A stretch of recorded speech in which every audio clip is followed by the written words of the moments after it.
আজ রবিবার, বাংলা 1415 সালের 18ই শ্রাবণ, ইংরেজির 3রা অগস্ট 2008।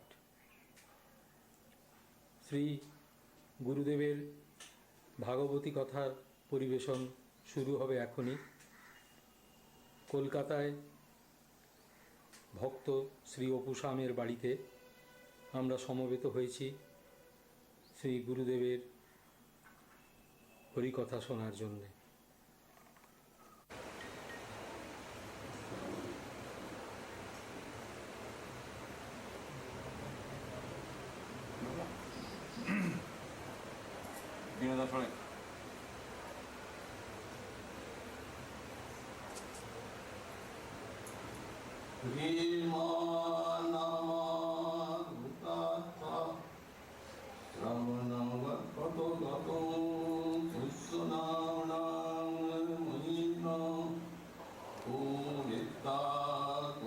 वृंदावन विपिन महामाधुरी सुप्रवेश ओम जानाति राधा परम रस चमत्कार माधुर्य सीमा चैतन्य चंद्र करुणया सद्गुणाविष्ठकार।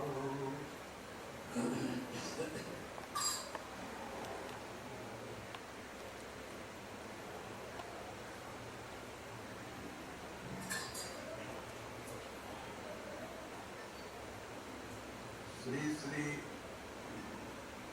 गौरांग महाप्रभु जुड़ी मानुष आमरा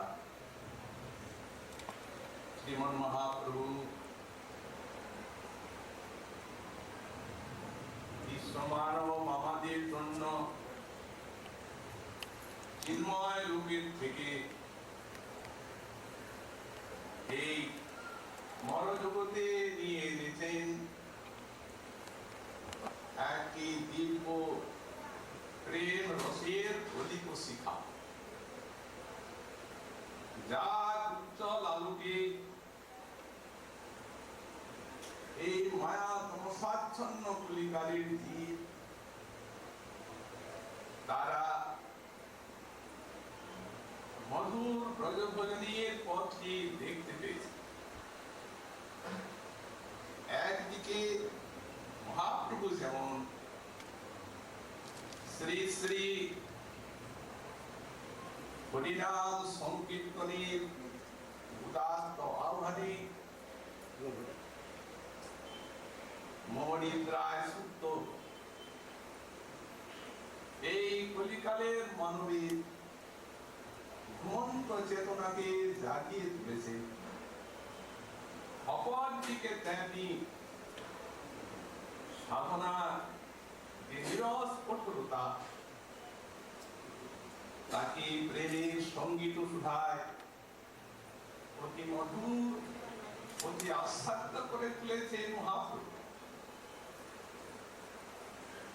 তিনি জগতের জীবকে জানিয়েছেন যে শ্রী ভগবান এই বিশ্ব মানবের একান্ত আপনার, কেবল আপনারই নয়, তিনি বিশ্ব মানবের পরম প্রিয়। কত প্রিয়! এই জগতের মানুষ যাদেরকে প্রিয় বলে মনে করে সেই ধন সম্পত্তি, স্ত্রী পুত্র, আত্মীয় স্বজন, এমনকি দেহ আত্মার থেকেও কোটি কোটি গুণ প্রিয় তিনি এই মানব আত্মা। কিন্তু মায়ামুগ্ধ মানব তাদের সেই প্রিয়তার অনুভূতি নাই।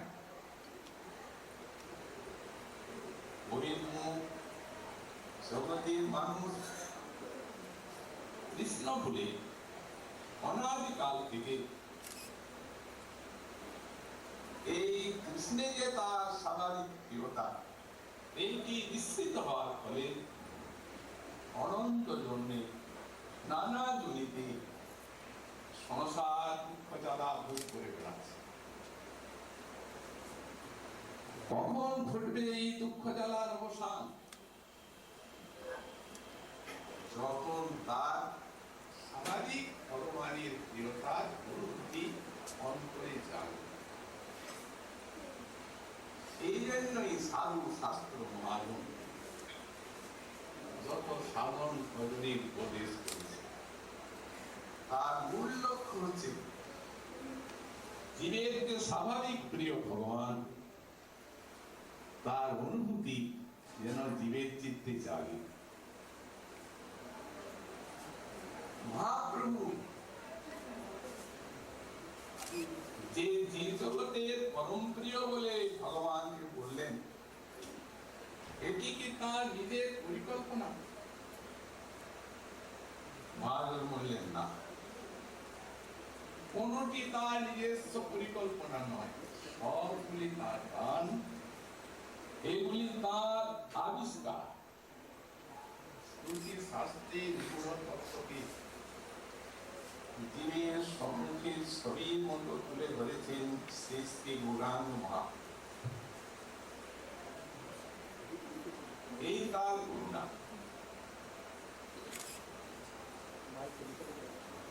করুণা কাকে বলে? অন্যের দুঃখ দেখে যদি চিত্তটি বিগলিত এবং সেই দুঃখ দূরীকরণের জন্য সে যদি বদ্ধপরিকর হয়, তখন তাকে বলা হবে করুণা। মহাজন বললেন, এই কৃপা জিনিসটি, এই জগতে যে 5টা তত্ত্ব আছে, তার মধ্যে কৃপা ভগবান ছাড়া আর 4টিতে নাই। এক ঈশ্বর, একটি জীব, একটি মায়া, একটা কাল, আর একটা কর্ম। আমরা তো মায়াতে বদ্ধ হয়েছি। অতএব যে বাঁধতে পারে সে খুলতে পারবে না কেন?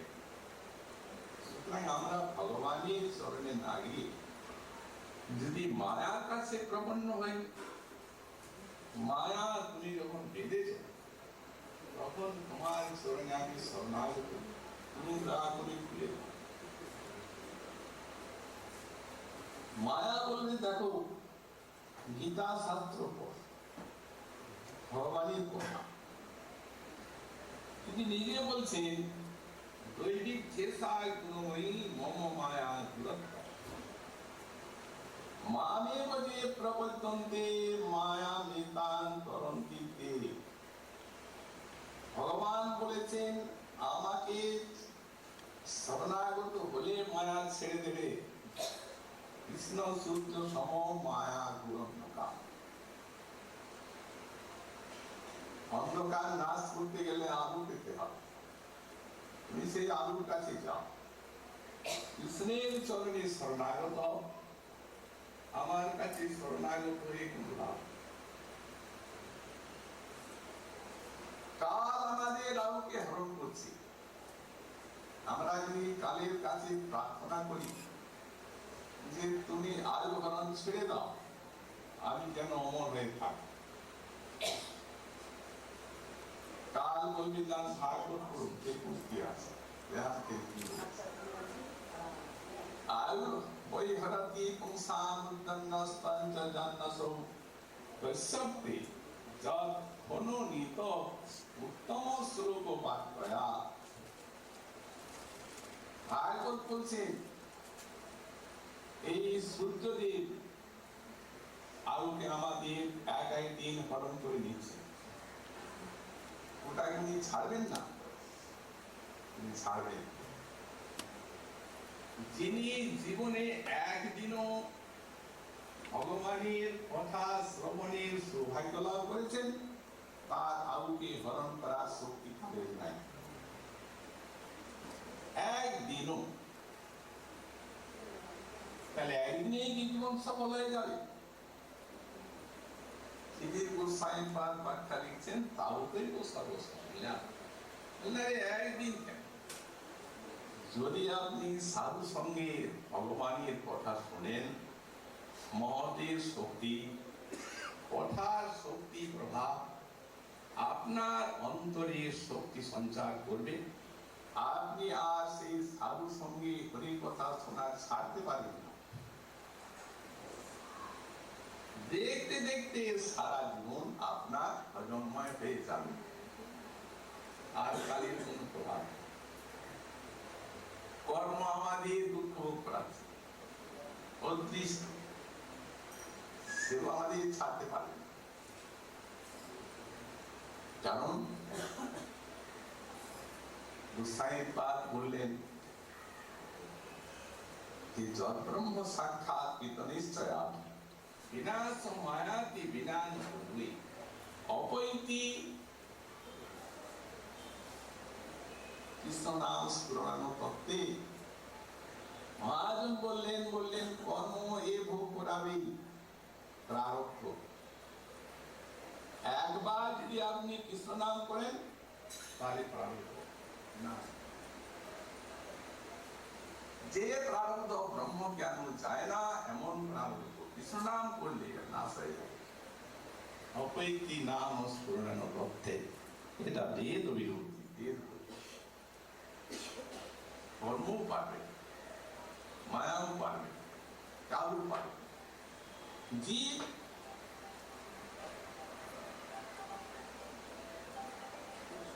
জীব তো নিজেই সংসারে আবদ্ধ আছে। যিনি নিজেই গরিব, তিনি অন্যকে ধনী করবেন কি করে? তবে পারবেন ভক্ত। কিন্তু ভক্ত যে দয়া করবেন, জীবকে প্রেম ভক্তি দেবেন, এই কৃপাটা ভগবান। ভগবান জানেন যে আমি থাকি গোলকে আর জীব থাকে গোলকে, বিরাট ব্যবধান। সুতরাং আমার কৃপা জীব লাভ করবে কি করে? একটা মাধ্যম আছে, সেটি হচ্ছেন সাধু। ভগবানের কৃপার প্রকার এই জগতে নিয়ে আছে। অতএব ভগবান তার কৃপাকে নিজের হাতে না রেখে সাধু গুরু বৈষ্ণবের হৃদয়ে দিয়ে দিলেন। বলতে ওটা ভগবানের কৃপায়। এই জন্য শ্রীজীব লিখলেন, যা কৃপা দস্য সৎসুবর্ততে, দস্য যা কৃপা, ভগবত যা কৃপা। ভগবানের যা কৃপা মহতের হৃদয়ে থাকেন, সেই ভগবানের কৃপাটি মহৎ কৃপাকে তার করে জীবান্তরে সংক্রমণ কুসংক্রাম, আর তাকেও সাক্ষাৎ যাবে না। প্রত্যেকটা দেবতার একটা করে বাহন আছে। তো ভগবানের কৃপার বাহনকে ওইটি হচ্ছে মহতের কৃপা। মহতের কৃপার করে চড়ে আর ভগবানের কৃপাটি জীবান্তরে সংক্রমিত, এছাড়া অন্য উপায়। তাহলে ভগবানের কৃপা। কিন্তু মহাপ্রভু যে কৃপার সন্ধান আনলেন সেটি অন্য। শ্রীপাদ কবি কর্ণপুর লিখেছে, চৈতন্য বলেন ভগবান ইচ্ছা করলেই কৃপা করতে পারে, ইচ্ছা না করলে তো আর কৃপা হয় না। কিন্তু মহাপ্রভু তার কৃপাকে নিজের ইচ্ছার অধীনে রাখলেন না, কৃপাকে স্বাতন্ত্র দিয়ে দিলেন। যাও তুমি আমার অজ্ঞাত সারে জগৎকে কৃষ্ণ প্রেম ভক্তি দান করে ধন্য করো। প্রমাণ কোথায়? লীলাতে প্রমাণ দিয়েছেন সেই কবি কর্ণপুর। মহাপ্রভু যখন দাক্ষিণাত্যে ভ্রমণ করছেন, তখন এদেশে তো বহু সব বিদেশি, বৈন্য, তার্কি, হন্ত, শাক্ত, ব্রাহ্মণ। এখন যে দেখছে মহাপ্রভুকে সেই প্রেম পেয়ে যাচ্ছে। তো সুতরাং শাক্ত ব্রাহ্মণেরা যুক্তি করলেন, সভা করলেন যে এই যে সন্ন্যাসী, এই সন্ন্যাসীকে এ দেশের থেকে না তাড়ালে আমাদের আর এ দেশে কোনো প্রভাব পড়বে না। কারণ শাক্ততা সব বৈষ্ণব,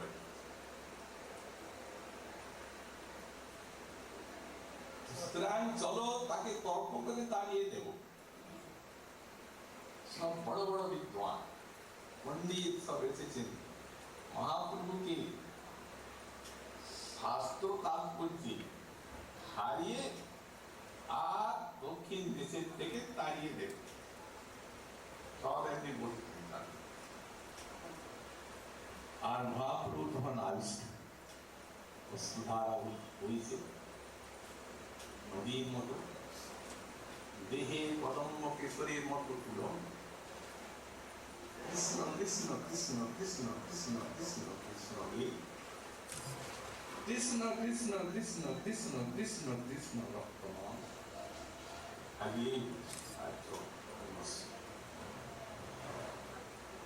সেই পণ্ডিতেরা বসে দেখছে মহাপ্রভু।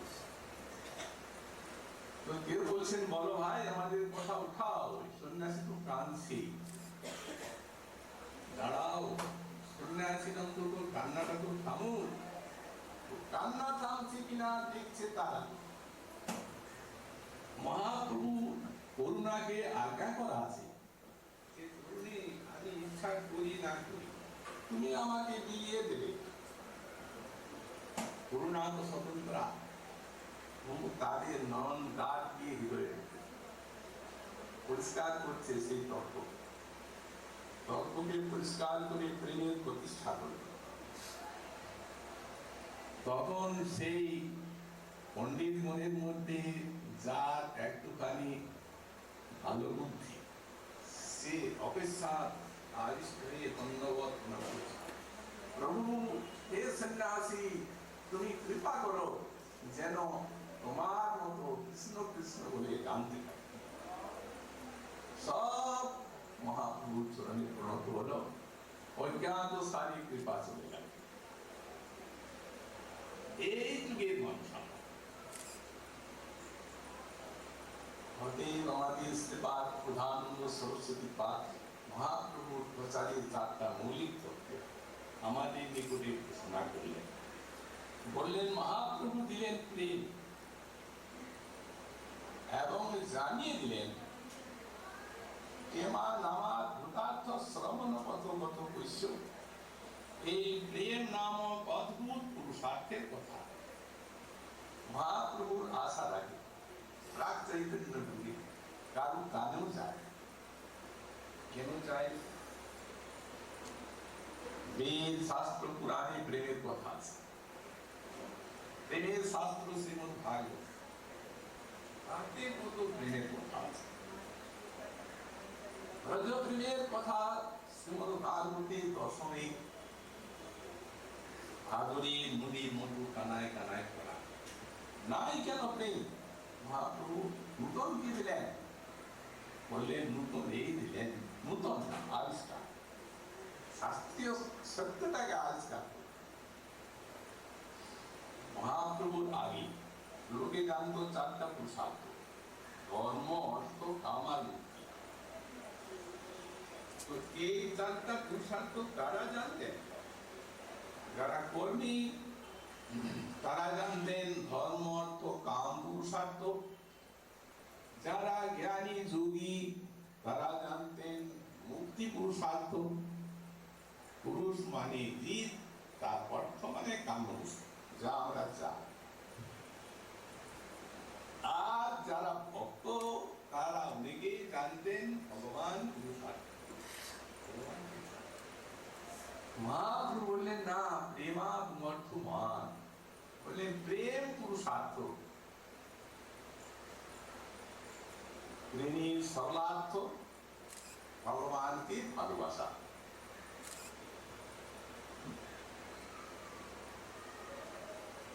কিরূপ ভালোবাসা? যখন আমাদের সাধকের হৃদয়ের থেকে সাধন ভজনের দ্বারা সাংসারিক জড়ীয় যে ভালোবাসা সে দূরীভূত হয়ে আর সব হৃদয়ের ভালোবাসাটুকু ভগবানের চরণকে কেন্দ্র করবে, তখন তার নাম হবে প্রেম। ভগবানকে ভালোবাসা, এই প্রেমের অবতার মহাপ্রভু এই প্রেমের সমাচার আনলেন এই বিশ্ব জগতে। ভগবানকে ভালোবাসতে হবে, কারণ উনি প্রিয়। যখন স্বাভাবিক প্রিয় তখন ওকে ভালোবাসা এ তো সুখে, এ তো আনন্দ, এতে কষ্ট কি আছে? প্রিয়জনকে ভালোবাসা যদি ভগবানকে জগতের মানুষ ভালোবাসতে পারে তাহলে তিনি তো অমৃতময় হয়ে যাবেনই তার অন্তর্বাহিত, কিন্তু সারা বিশ্ব তার নিকটে মধুময় অমৃতময় হয়ে উঠে। এই শ্রুতি মন্ত্রটিকে মহাপ্রভু নিজের আচরণের দ্বারা, প্রচারের দ্বারা, তার চরণাশ্রিত গোসাইপাদগণের বাণীর দ্বারা জগতের জীবের চোখের সামনে প্রজ্জ্বল করে তুলে ধরলেন। ওনার নিজের কথা নয়, সেই ঋগ্বেদ, সেখানে ঋষিগণ বলেছিলেন মধুবাতা ঋতায়তি মধুমৎ পার্থিবং রজঃ মধু খরন্তি সিন্ধব মাদ্বীর ন সন্তোষতি অং মধু অং মধু অং মধু। ঋগ্বেদের ঋষি এই মন্ত্রটি নিজেদের সম্বন্ধে প্রয়োগ করেছে, অনুভব করে বলছেন আমরা ভগবানের উপাসক, অতএব আমাদের নিকটে তা মধুধারা বহন করে আনবে, সিন্ধু মধুবাড়ি খরণ করবে, কোটি কাম ধেনু প্রতি ছাগি রয়েছে মরে। 1 কোটি কাম ধেনু আছে যার, তার যে একটা ছাগল মরে যায় কত কোটি। যে কাম ধেনু ধর্ম কাম হতে পারে একটা ছাগল, মায়া জগতে একটা ছাগলের মতো কিছুই না। তাহলে কেন আসছেন? আসছেন আমাকে ভালোবাসেন, সেই ভালোবাসার টানে আসেন। আমরা না বাসলেও তিনি বাসেন। তারা হয়তো জীবের কোনো আলো নেই। এই জন্যে মহাজন বললেন আমার ছোট্ট দুটি বাহু পাশে সে যদি না নিজে আসে, অনন্ত মহান সে যে আমার পিছে আসা তারে ধরা, আমরা ইচ্ছা করি তাকে ধরবো, কিন্তু আমাদের বাহু গুলো পর্যন্ত পৌঁছাবে। আমার তো ছোট্ট বাহু পাশ, এই জগৎটা খুব ভালোভাবে ধরতে পারি। তো যদি আমার এই ছোট্ট বাহু পাশে তিনি নিজে ধরা না দেন, তাহলে অনন্ত মহান সে আমার নিচে আসা তারে, তাহলে তাকে ধরার আশা নিচে আসা তার সাথে সেই নীরব নিথরাতে প্রাণে প্রাণে অতি ধীরে প্রেম বিনিময় করা। তিনি করুণাময় আমাদের কাছে না এলে তার সঙ্গে ভালোবাসা বিনিময় করে দিন কথা, প্রতিষ্ঠিত ভালোবাসা। কিন্তু অনাদিকাল থেকে চেয়েছে, আমরা চাই না তবু চেয়েছি। ভক্তজনে তার অনুভূতি লাভ করেন, মায়া উত্তর জীবের এই অনুভব নাই, থাকতো যদি তারা ভগবানের ভজন না করে পারত, অসম্ভব। অনাদিকাল থেকে যেদিন জীব ভগবানের চরণ খুলে আর এই দুঃখময় মায়া সিন্ধুতে ছাপ দিয়েছে, এই ত্রিতার জ্বালাময় এই সংসার নরকান্তারিয়ে ভ্রমণ করছে, ভগবান তার কথা বলতে পারেননি। এই জন্যে গুরু রূপে ঘরে ঘরে তিনি দীক্ষা দেন সবাকারী, বৈষ্ণব রূপে দেন শিক্ষা, শাস্ত্র রূপে অভিজ্ঞান আর আত্মা রূপে অধিষ্ঠান। দেখো তার কারিমা উপেক্ষা, কাউকে উপেক্ষা নেই তার। মায়াবদ্ধ জীব যে কোন জীব, জীবে তার সন্তান, জীবকে তার দাস স্বরূপ ভুলেছে, মায়াবদ্ধ হয়ে দেহকে আমি মনে করছি কৃষ্ণ ভুলেছে, কিন্তু উনি ভুলবেন কি করে? তাই জীব যাতে তাকে ভালোবাসে, তাই গুরু রূপে ঘরে ঘরে দীক্ষা দিচ্ছেন, বৈষ্ণব রূপে শিক্ষা দিচ্ছেন, এই ভাগবত রূপে জ্ঞান দিচ্ছেন, আর হৃদয়ে বসে আছেন পরমাত্মা রূপে ভজনটি অনুভব করিয়ে দিচ্ছে। তদানি বুদ্ধিযোগম বুদ্ধিযোগম তম যেন মাম উপজানতে। গীতা পড়েছেন তো? ভগবান অর্জুনকে বলছেন জগতের দিকে লক্ষ্য করে, তদানি বুদ্ধিযোগম তম। কাকে? যারা গুরু বৈষ্ণবের আশ্রয়ে ভগবানের ভজন আরম্ভ করেছে, ভগবান বলছেন তাদেরকে আমি বুদ্ধি যুক্তি হৃদয়টিকে উদ্ভাবিত করি, ভাবনার দ্বার খুলে দিই। কি ভাবনার দ্বার খুলেন? মান তারা যাতে আমাকে পায়, সে রাস্তা এটি ভগবান করুণা করে হৃদয়ে করুণা, যারা ভক্তি করে এই জন্য মহাপ্রভু বললেন যে জীব ভগবান পুরুষার্থ না, হে ভক্ত প্রেম পুরুষার্থ, তাকে ভালোবাসাটি পুরুষার্থ, এইটাই কাম্য বস্তু, এইটা প্রয়োজন তো শাস্ত্রের। আমাদের এই মানব জীবনে দেখুন, দৈনন্দিন জীবনে আমাদের কত প্রয়োজন, এটা প্রয়োজন, সেটা প্রয়োজন, সেটা প্রয়োজন, কত প্রয়োজন। কিন্তু শাস্ত্র মহাজন বলেন সব প্রয়োজন যদি বা কর্তব্য বলে আমরা করতে নাই পারি, দেখা যায় এই কাজে কিছু হয়তো ক্ষতি হতে পারে, কিন্তু আমার আত্মার করব। কিন্তু একটা কর্তব্য ভগবানের উপাসনা ভজন, এই কর্তব্যটি যদি মানব জীবনে যদি ব্যতিক্রম ঘটে, তাহলে জীব এতখানি ক্ষতিগ্রস্ত হবে যে কোটি কোটি জন্ম তাকে এই দুঃখময় সংসারে করতে হবে, কোন উপায় নেই।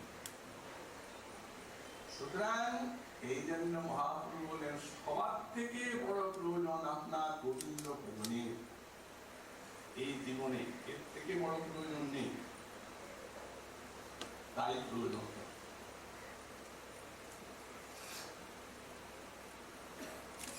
শুধু প্রয়োজন তত্ত্ব এবং পুরুষার্থ বলেন নাই, প্রেমার নাবার তো অদ্ভুত পুরুষার্থ। অদ্ভুত পুরুষার্থ কেন? এতে মহাপ্রভুই নিজের বুঝিয়ে দিয়েছে। সনাতন শোনো, পঞ্চম পুরুষার্থ এই প্রেম মহাত্ম।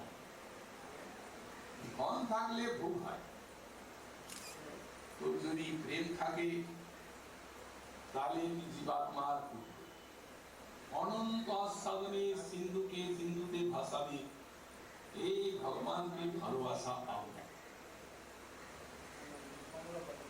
মহাধন জগতের ধন নয়, এই ধন আত্মাতে থাকে। আপনি যদি একটা হরি নাম করে যান, একদিন কৃষ্ণ কথা শুনে যান, আর ভজন করতে নাই পারে, ওইটা আপনার হৃদয়ে জমা হয়ে থাকে, ওটা ধন, ওইটাই ধন। পরপর জন্মে আপনাকে সেই অনুভূতি ফেলে দেবে।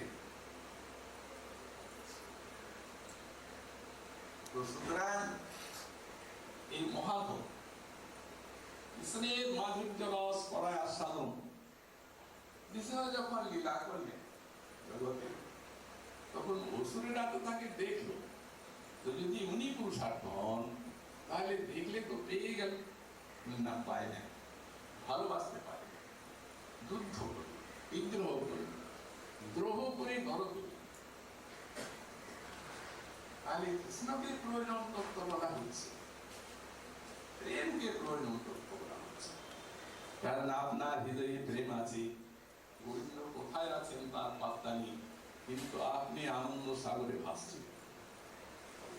প্রেম নিজে আনন্দ স্বরূপ এবং কৃষ্ণের মাধুর্য রসাস্বাদন করায়, তাই মহাজন। শুধু তাই নয়, প্রেমা হইতে হয় কৃষ্ণ নিজ ভক্ত বশ। প্রেমের থেকে ভগবান নিজের ভক্তের একান্ত অধীন হয়ে যান। কেমন অধীন? শ্রী বলদেব বিদ্যালয় লিখেছেন, পাম রসকোষের মধু প্রিয়, কমল ফুটে থাকে, ভ্রমর বসে, মধুপান করতে করতে মেতে যায়। সন্ধ্যা এসে গেল, মধুপান মত্ত ভ্রমরের খেয়াল, ভ্রমরটা মুক্তি, ভ্রমরটা ভিতরেই থেকে, ভিতরে কেন থাকবে? কেউ কি বন্ধনের ভিতরে থাকতে চায়? দেখুন, এই ভ্রমরের যে এত দন্ত শক্তি আছে, যে মোটা মোটা মাছ কাঠগুলিকে ছেদ করবে, আছে কিনা? লোকে যখন শক্ত কাঠ কেনে তখন দেখে ভ্রমরের ছেদ করেছে। যদি ভ্রমরের ছেদ থাকে তাহলে এটা ফাঁকা। তাহলে কোমলিনীর কোমল পাপড়ি পাঠাতে পারবে না সে, এবং গা ঝাড়া দিলেই তো চুরমা, কিন্তু সেই শক্তিটা তার মনে থাকে। ওই যে জিনিসটা পান করেছে, মকরন্দ রস তাতে মেতে যায়। তেমনি ভগবান সর্বশক্তিমান হলেও ভক্তের হৃদয়ে সর্বদা অবস্থান করে। ওইতে প্রেম আছে। প্রেমা হইতে হয় কৃষ্ণ নিজ ভক্ত বস, আর প্রেমা হইতে পাই কৃষ্ণের সেবা সুপ্ররস, আর প্রেমের থেকে কৃষ্ণের সেবা সুপ্ররসের আস্বাদন লাভ করে। এই জন্য মহাজন বললেন, দৃষ্টান্ত দিলেন, আপনার যদি ক্ষুধা না থাকে, পিপাসা না থাকে, অন্ন পানীয় আস্বাদ্য হয় না, ঘুমোর গা উঠছে, 2400 লেজ্জাপেও খাবার আছে, খেতে পারবেন? তো ক্ষুধা নেই। তো তেমনি আপনি যত উপচার কৃষ্ণকে দেবেন, অর্পণ করবেন, আপনার হৃদয়ে যদি প্রেম থাকে তবে ওর পেটে ক্ষুধা যাবে। প্রেম যদি না থাকে, শতপূর্ণ। এই জন্যই ভগবানকে জানার দুটো দিক আছে, একটা তত্ত্ব আর একটা লীলা বা রস। তত্ত্বের ভগবান এক প্রকার, আর ভক্তের ভগবান আরেক প্রকার।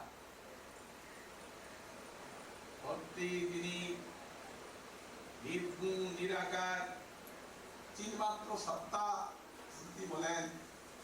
লীলাতে ভক্তের নিকটে তিনি সগুণ সাকার সচ্চিদানন্দ বিগ্রহ। তত্ত্বে যে ভগবান সর্বময়, সর্বব্যাপী, সর্বশক্তিমান, ভক্তের নিকটে লীলাতে সেই ভগবান আনন্দময়, মধুময়, প্রেমময়। ভক্তের যে ভগবান আত্মারাম, আত্মকাম, পূর্ণস্বরূপ, ক্ষুধা নাই, পিপাসা নাই। লীলাতে ভক্তের নিকটে সেই ভগবান উদিত, বাসিত, ভক্তের প্রেম আস্বাদন হল। এই প্রেমের শক্তি তত্ত্বময় পুরুষকে তিনি এতখানি ভক্তের অধীন করে তুলেন। তাই শ্রুতি মাতা বললেন, ভক্তি বস পুরুষ ভক্তির অভিরসী। এই ভক্তিভাব ভজনই সর্বশ্রেষ্ঠ সাধনা। মহাপ্রভুর আর একটি অবতারের কথা বলা হলো। শ্রীল গোস্বামী পাদ বললেন, নামের যে এত মহিমা আছে, মহাপ্রভু আসার আগে কেউ জানতেন না। কেন জানতেন না? আয়বতী অজামিলের পাঠান আছে কিনা?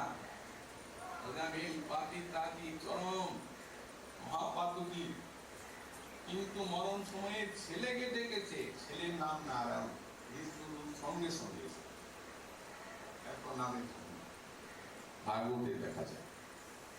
যমদূতেরা তার আগে এসে হাজিকে তাড়িয়ে দিলেন যুক্তির দ্বারা, আর বৈকুণ্ঠে যোগ্য করে তুললেন। নামের মহিমা নাই কেন? শ্রুতি শাস্ত্র বেদ পুরাণ ভাগবত সর্বত্র নামের মহিমা আছে। তাহলে এই যে গোস্বামীপাদ বললেন হরি নামের যে এত মহিমা আছে, এই মহাপ্রভু আসার আগে কেউ জানতেন না। তাহলে নামের ভিতরে উনি কি জানালেন?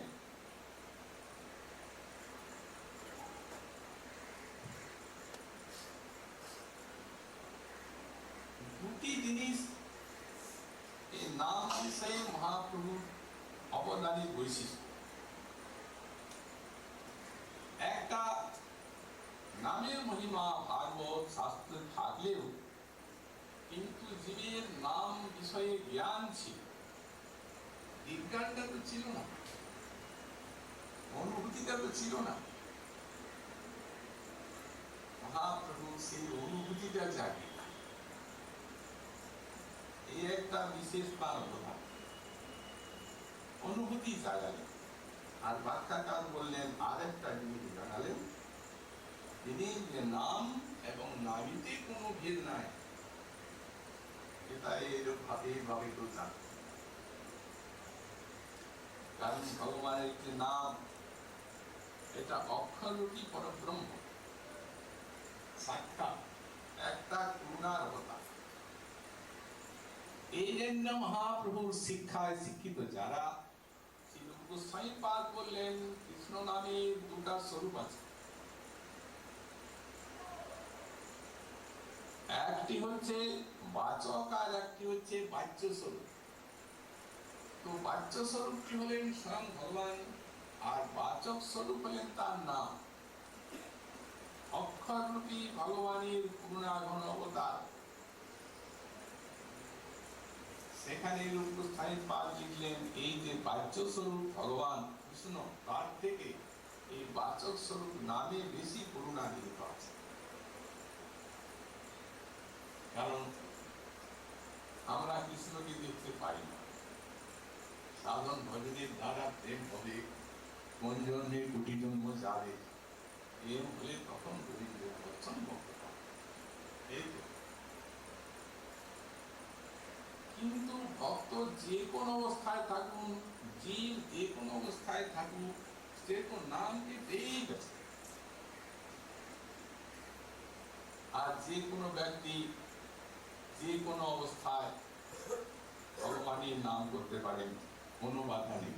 এতে অনধিকারী কোনো কিছু নাম করায় কিছু অসুবিধা আছে? তো সুতরাং এই যে ভগবানের করুণা অবতার, সাক্ষাৎ ভগবানের থেকেও বেশি করুণা বহন করে আনছেন এই হরি নাম, এবং এই নাম আবার আমাদের এই কলিকালীন যুবক, এই নামই প্রেম দেবেন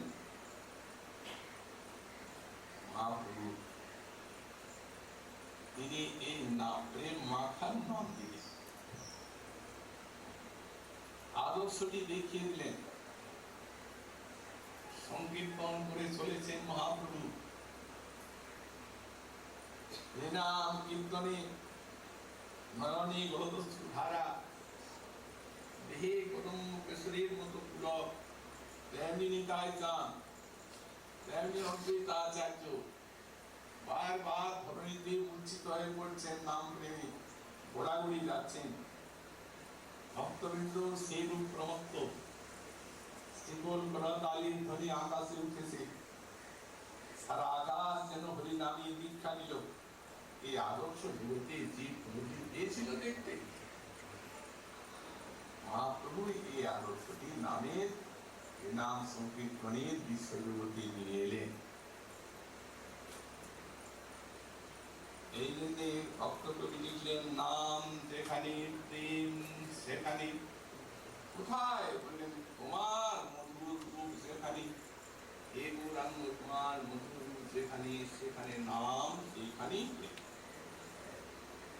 আর জগন্নাথের দেউল তোমায় রাত্রে কোথায় ঢেকে, হলো বৈরাগিনী ধরা তোমার চরণ ধুলি দেখে। মন্ত্র নিল সীম আকাশ চাঁদের কিরণ এঁকে, যেমন আকাশ হরিনামের মন্ত্র নিল, আকাশে বাতাসে নামের সেই সংকীর্তন ধ্বনি। এইভাবে নাম কীর্তনের এত উচ্চ আদর্শ কোন যুগে কোন অবতার করতে এই অনুভূতিটি দেওয়া হয়। আর একটি জিনিস আছে, মহাপ্রভুর যা দানের বৈশিষ্ট্য হরিনাম বিষয়। মহাপ্রভু দিলেন হরে কৃষ্ণ নাম, এটা তো শাস্ত্রে আছে, কারণ ব্রহ্ম হরে কৃষ্ণ কৃষ্ণ কৃষ্ণ হরে হরে, হরে রাম রাম রাম হরে। এই তো নাম। তো এই যে হরি, এই হরি শব্দের সম্বোধন হলো হরে। হরে কৃষ্ণ মানে ডাকা হচ্ছে ভগবান।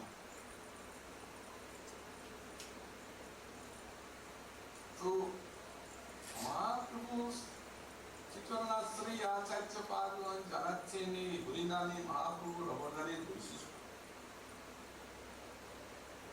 নামের একটা শক্তি আছে। আপনি হয়তো আমরা আপনার অনেক গুণ কীর্তন করছি, কিন্তু আপনি সেখানে আসবেন কিনা সন্দেহ। কিন্তু আপনাকে গাল দেব না ভালোবাসবো, যদি নাম ধরে ডাকি তা আপনি আসতে পারেন। নামের একটা শক্তি, নাম ধরে ডাকলে আসবেন কিনা।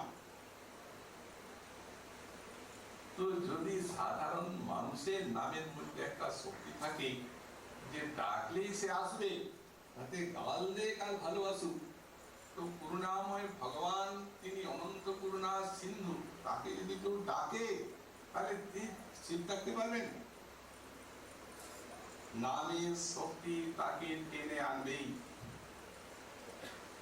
কিন্তু এত হরিনাম করছি, কই আসছেন না, কই আসছেন, লক্ষ লক্ষ নাম, ওই হরে কৃষ্ণ নাম। গোস্বামীপাদ বললেন আরো এগিয়ে যেতে হবে আমাদের। দেখুন কতগুলি এই বিষয় আছে আমাদের অনাদিকালের অজ্ঞান তমসা, পুরুষ চিত্তের মালিন্য, তার থেকে নাম অনেক ক্ষেত্রে প্রসন্ন হতে পারে না। এই নামের প্রসন্নতা নাই, এই জন্যই তিনি সহসা সাধকের নিকটে আসছেন না। তাই আমাদের আচার্য পাদ এই প্রসন্নতা যাতে আসে তার পথ দেখিয়ে দিলেন। বললেন কখনো নাম কীর্তনকারী মহতি নিন্দা চর্চা করবেন না, নাম প্রসন্ন হবে না। মহাদেব আলাদা, শক্তি সিদ্ধ ঈশ্বর, কৃষ্ণ আলাদা, এই ভাববেন না। কৃষ্ণই সর্বেশ্বর, অজভবতার কিঙ্কর, এই চিন্তা করবেন। গুরুদেবকে নিজস্ব বুদ্ধি করবেন না, শ্রুতি শাস্ত্রের নিন্দা করবেন না।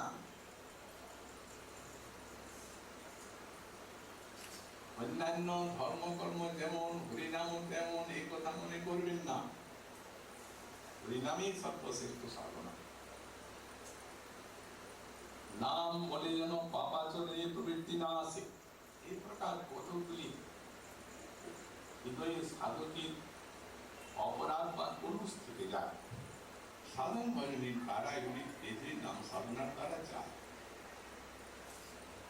তখন সাধক এমন একটা পর্যায়ে উন্নীত হন, গোস্বামীপাদ দেখিয়েছেন মহাপ্রভুর নাম ওই যে আহ্বান ডাকা, কেমন ডাকা, দৃষ্টান্ত দিয়ে দেখিয়ে দিলেন গোসাই পাদ জীব শিক্ষার জন্য। বললেন যেমন ভক্ত কিভাবে ডাকছেন এই হরিনাম কীর্তন করে আহ্বানাত্মক নাম। মনে করুন কোন স্নেহময়ী জননীর সন্তান হারিয়ে গেছে, মা পাগলিনী, কারণ পুত্র স্নেহের বিকল। তখন ওই পাড়ায় পাড়ায় সন্তানের নাম নিয়ে নিয়ে আর ছেলেকে কেঁদে কেঁদে ডেকে বেড়ায় মা। কখন আসবে, কখন তাকে দেখবো, কখন আমার সন্তান দেখলাম। মহাজন বললেন জগতের ভালোবাসার কি এরকম? তাহলে অপার্থিব ভালোবাসা, গোবিন্দের ভালোবাসা, আপনি ভক্ত। শ্রুতিশাস্ত্র মহাজন বলছেন ওটা টাকা, তো শুধু কেবল এই সংখ্যা গুনতে গুনতে টাকা না, নিয়ম পুরার জন্য টাকা? মহাজন বললেন আর কি করে ডাকতে হবে, আজ লোকের উদয় হবে, কখন তার দর্শন পাবো, এই আকাঙ্ক্ষায় সাধক নাম কীর্তন করে তাকে ডাকে। প্রাণ পাখি সেই কৃষ্ণের চরণের দিকে ছুটে যায়, এই একটা দৃষ্টান্ত। এগুলি সব মহাপুরুষ নাম সংকীর্তন বিষয় জানা বোঝা, পারি না পারি, জানি লক্ষ্যটা স্থির হবে। আর একটা দৃষ্টান্ত দিলেন রাত্র বিয়োগার শপথে রথাঙ্গী। একটা পাখি আছে রথাঙ্গী, চক্রবাকী। রাত্রিকালে ওদের প্রিয়ের সঙ্গে মিলন হয় না। রাত্রিকালে চক্রবাকীর মিলন হলে তাদের প্রাণ যাবে। সারা রাত সেই চক্রবাকী ওই কাঁদতে থাকে, নিজের প্রিয়তমের বিরহে যেন সারা রাত কাঁদে। কখন প্রভাত হবে, কখন পূর্বাশায় উনালোক ফুটে উঠবে, কখন সে নিজের পতির সঙ্গে মিলিত হতে পারে। ভক্ত এই ভগবানের নাম করতে করতে কখন আর এই দুর্ভাগ্যের রাত্রি প্রভাত হবে, সৌভাগ্যের পূর্বাশায় সেই কৃষ্ণ ভগবানে মিলিত হবে, কখন সেই শ্রীকৃষ্ণের দর্শন লাভ করে ধন্য হবে। এইভাবে নাম এর চরম আদর্শ। ভবিষ্যৎ যতক্ষণ পর্যন্ত না সাধক সাধনায় একটু এগিয়ে যায়, এই জন্য প্রথম এই সাধুগুরুর আশ্রয়ে হরিনাম হরিকথা শ্রবণ কীর্তনে শ্রদ্ধা এলো। শ্রদ্ধা কাকে বলে? শ্রদ্ধা শব্দে বিশ্বাস। কি বিশ্বাস? যে শ্রীকৃষ্ণ ভজন ব্যতিরেকে আমার কল্যাণ লাভের কোন উপায় নেই, এই প্রকার যখন একটা বিশ্বাস আছে তখন তার নাম হয় শ্রদ্ধা। এটি মহাকৃপাতে হয়। সৎসঙ্গাত জাগতি শ্রদ্ধা, সৎসঙ্গে মহাকৃপায় শ্রদ্ধা জাগতে হয়, এর অর্থ ছাড়া কোনো সাধনা নেই। যখন এই শ্রদ্ধা এলো তখন তার সদ্গুরু আশ্রয়ের জন্য মনটা আকুল হয়। বলছে রাজন সুখদেবমণি, যার পূর্ব নাই পর নাই, কি সর্বময় সর্বব্যাপী, তাকে কি বড়ি দিয়ে বাঁধা যায়? কিন্তু মা যশোমতী তাকে বড়ি দিয়ে বাঁধলেন। কেন বাঁধলেন? আত্মজ মত্তা, নিজের সন্তান বলে তাকে ভালোবেসেছেন। ভালোবাসা তার এত শক্তি প্রযুক্তি, সেখানে ওই বিধুটা সর্বশক্তিমত্তা সেখানে আর কার্যকরী হয় না। আছে, কিন্তু মায়ের বন্ধনে আবদ্ধ হয়ে গেলেন এই লীলা ব্রজমাধুরী। তিনি সর্বারাধ্য তত্ত্ব।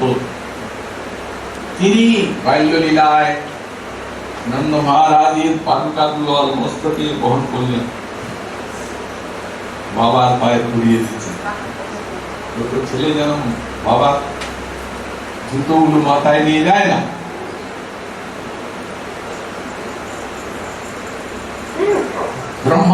মহেশ্বরাদি যার উচ্ছিষ্ট ভজন করতে সৌভাগ্য পান না, তিনি শ্রীরাম গোপীর একটু খেলেন। লীলায় দেখা যায় খেলায় হেরে শ্রীরাম গোপী কাঁধে করে বহন করলেন। এই হল লীলা, এই হল মা সর্বোপরি সেই সর্বময় সর্বব্যাপী পরমাত্ম তত্ত্ব ব্রহ্মা মহেশ্বরাদি দুর্গম তিনি নিকুঞ্জ মন্দিরে মালিনী রাধারানীর চরণ যুগল মস্তকে ধারণ করে নিজেকে শূন্য বলে মনে করলেন। দেহি পদ পল্লব এই বলে মহাপ্রভু এই দুর্গম এই বৈষম্য ব্রজলীলা সমাচার আনলেন।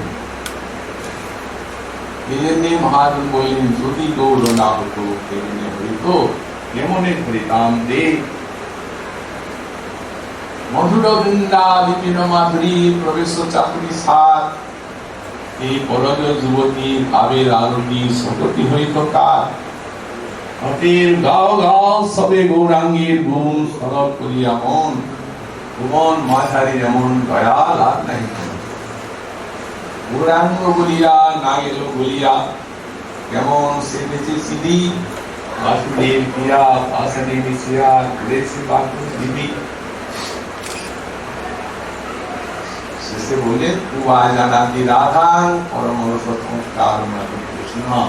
এইটি মহাপ্রভুর শিক্ষা এবং অবদানের সার। তিনি জানালেন রাধারানী, তিনি জানিয়ে দিলেন যে বৃন্দাবনের সাক্ষাৎ মাধুর্যই হচ্ছেন শ্রী রাধা। এই রাধারানীকে ভজন না করলে সুগল ভজন তো গৌরীয় বৈষ্ণবে মহাপ্রভু চরণাশ্রিত বৈষ্ণব। অতএব রাধারানীর আশ্রয় না করলে মূলত এই ব্রজ ভজনই অনেকটা সর্বাংশে বিফল হয়ে যায়। যদি কেউ একা গোবিন্দ ভজন করেন, রাধারানীর ভজন না করেন, মহাপ্রভু চরণাশ্রিত আচার্য পাঠ বললেন তিনি পাবেন, তবে সিন্ধুতে বিন্দু পাবেন। তাহলে বলুন কি বস্তু দিয়েছেন মহাপ্রভু, কি বস্তুর সঙ্গে এই পাপ তাপ বিহত পরিজীবীর পরিচয় ঘটিয়েছেন তিনি। আশ্চর্য না হয়ে থাকা যায় না। ব্রহ্মা মহেশ্বরাদি দুর্গম এই রাধারানীর চরণে সাক্ষাৎ তার তত্ত্বটি তার ভগবান দান করেছেন আমাদের।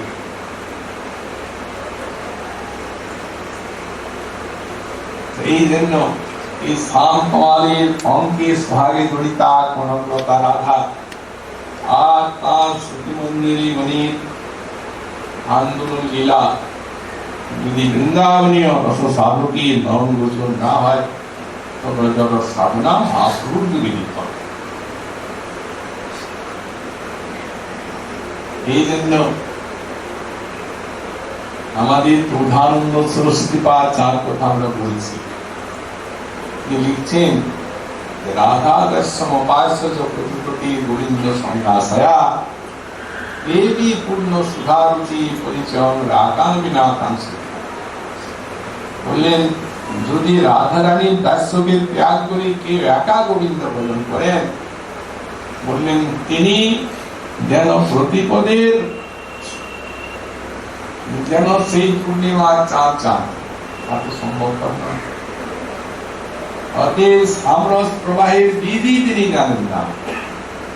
তিনি সিন্ধু পেলেন, আস্বাদন হইল এক বিন্দু বিন্দু পরম প্রাপ্নীয়।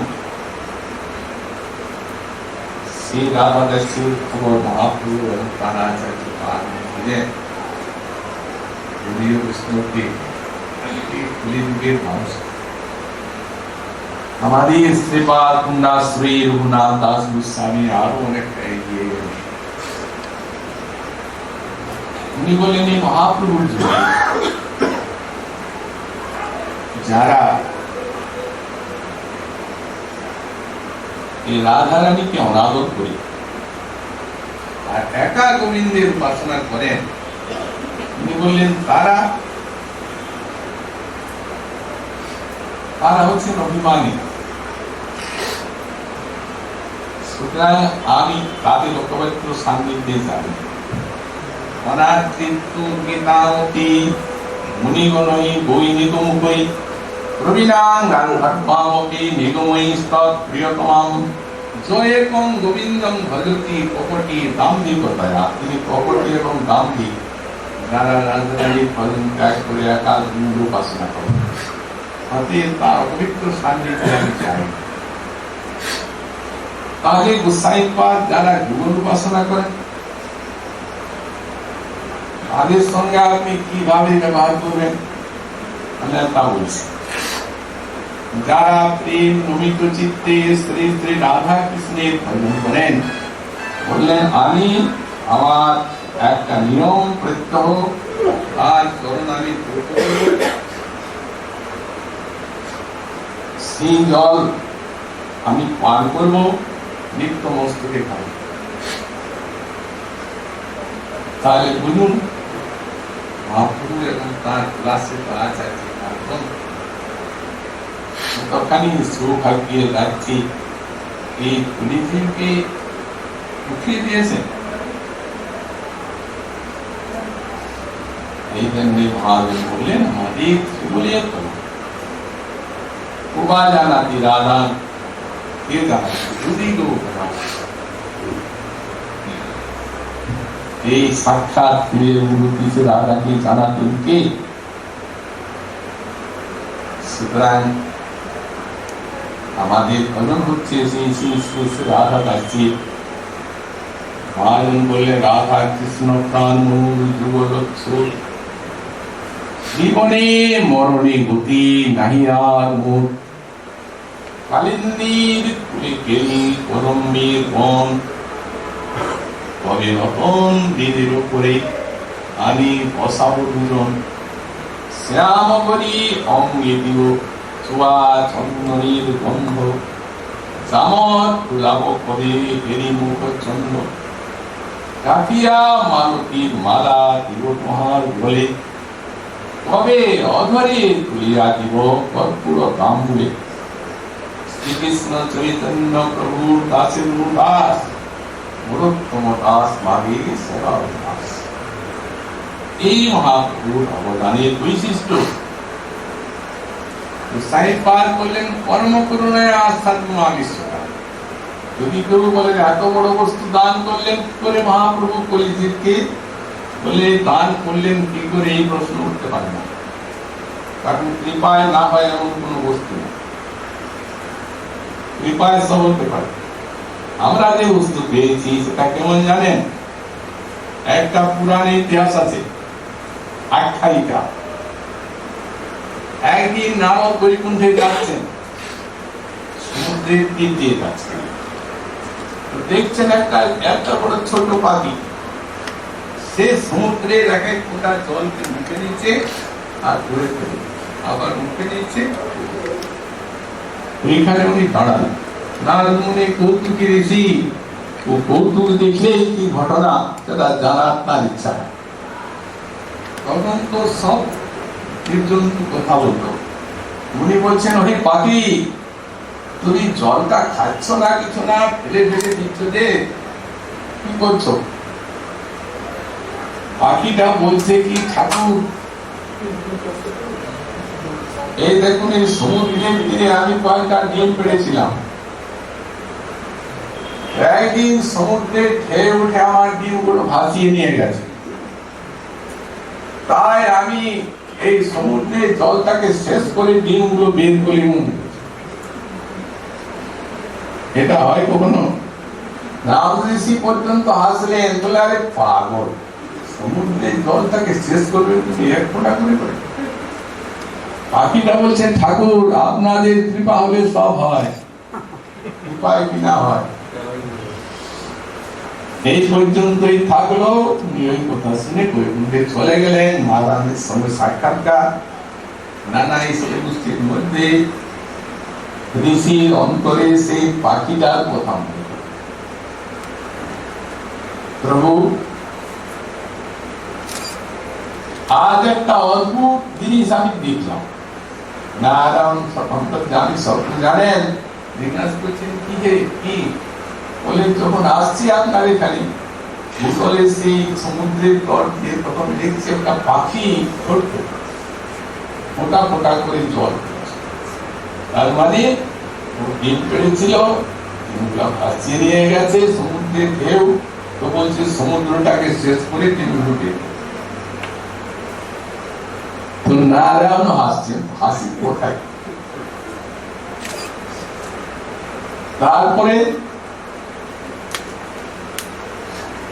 পরে বলছে কি জানেন, আপনাদের তাহলে শোভা এই কথা বল। তো একটা ছোট পাখি আপনার পুত্রতম সৃষ্টি, সে যদি এই কথা বলতে পারে বা বুঝতে পারে, আপনার যে সেরা সৃষ্টি মানুষ, তারা সংসার নিয়ে মজা আছে।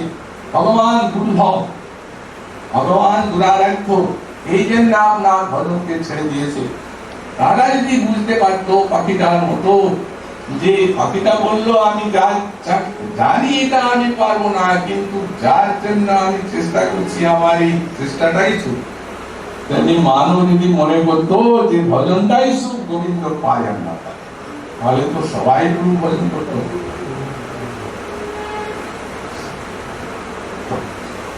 তখন ভগবান বলছেন দেখো নারদ, তোমার যখন ভালো লেগেছে না তখন হয়ে গেল। গরুরকে ইঙ্গিত করছেন ভগবান, দেখো গরুর তুমিও পাখি আর ও পাখি এক যা। অতএব তুমি যদি একটু সহায় হও তাহলে তোর কার্য সিদ্ধি হয়ে যায়। ভগবানের অনুজ্ঞা পেয়ে গরুর নেমে এলেন, নেমে এসে পাখার দ্বারা বিশাল জলরাশিকে সরিয়ে দিলেন, ডিমগুলা উঠে করে নিয়ে পাখি তুলতে পারছে।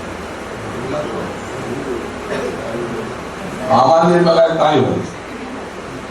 রবীন্দ্র মুনীন্দ্রগণ যুগ যুগান্তরে চার উপাসনা পান না, এই যুগল উপাসনা দিয়েছেন মহাপ্রভু কৃপা করে। এর জন্য কারণ আর কিচ্ছু নয়, ওই পরম করুণা মহাপ্রভুর কৃপাই থাকে। সুতরাং সেই যুগের মানুষ আমরা মহাপ্রভুর কৃপা অবলম্বনে সাথে আমরা গুরু বৈষ্ণবের পদাশ্রয়ে ভজন করে আর এই ব্রজমাত্রে আস্বাদন করে পূর্ণ হতে পারি। মহাপ্রভুর চরণে প্রার্থনা জানিয়ে আমরা আজ এখানে ভারত